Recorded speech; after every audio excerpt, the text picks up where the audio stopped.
Welcome back. Before the break, we listened to a response by the President to a question on progress with the national interventions in the provincial departments in Limpopo and the Eastern Cape. The matter was again raised by the DA Shadow Minister of Basic Education during statement time in Parliament. She was particularly concerned about the fact that some children had still not received textbooks. Last week, Judge Jody Collopin ruled that the Department of Basic Education had violated the constitutional right of children in Limpopo to a basic education by not having supplied textbooks to them almost halfway through the school year. Judge Collopin ordered that the books be delivered by the 15th of June this year and that a catch-up plan be put in place by the 5th of June to ensure that the affected learners are prepared for their year-end assessments. These orders the Minister has accepted. Judge Collopin then ordered that the Department of Basic Education provide the plan and monthly progress reports to both the court and to Section 27, the law centre that brought the action against the department. The Minister has complained that, and I quote, "This may compromise the functioning of government and set a wrong precedent." How, Minister? Section 27 and the court stood up for the rights of learners when the department did not. The Minister must simply do the right thing and comply, put her energy and effort into ensuring that the learners of Limpopo, one of the poorest provinces in South Africa, have a quality education and thus a lifeline out of the poverty cycle in which they are so often trapped. Who knows, Deputy Speaker, in 2 years' time, these young people might be the recipients of youth wage subsidies to kickstart their careers. It's all about opportunity.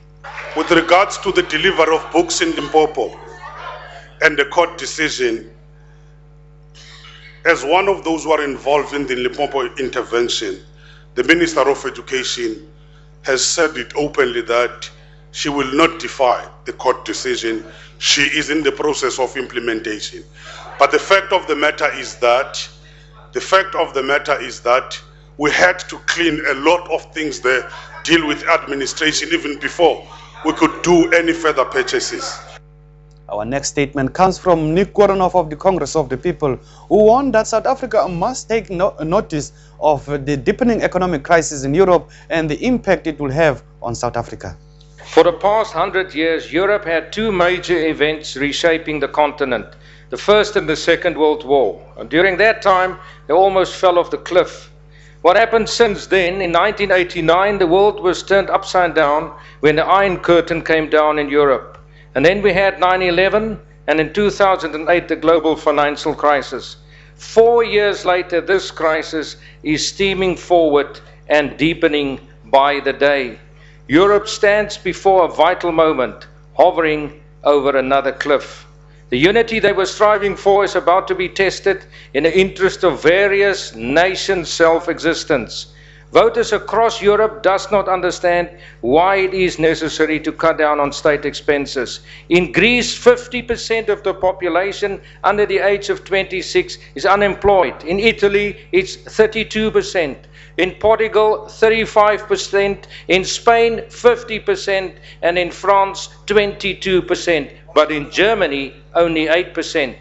The relationship between Berlin and Paris is important for Europe to be successful, but the economic dominance of Germany is irritating some nations.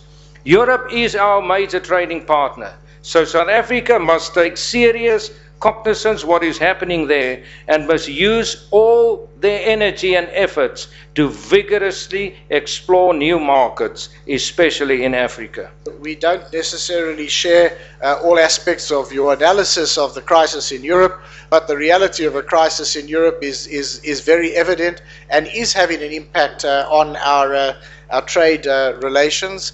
Our trade with no country in the European Union has recovered last year to the level it was in 2008. Germany was the closest, where our total trade was 128 billion in 2008 and was only 120 billion last year.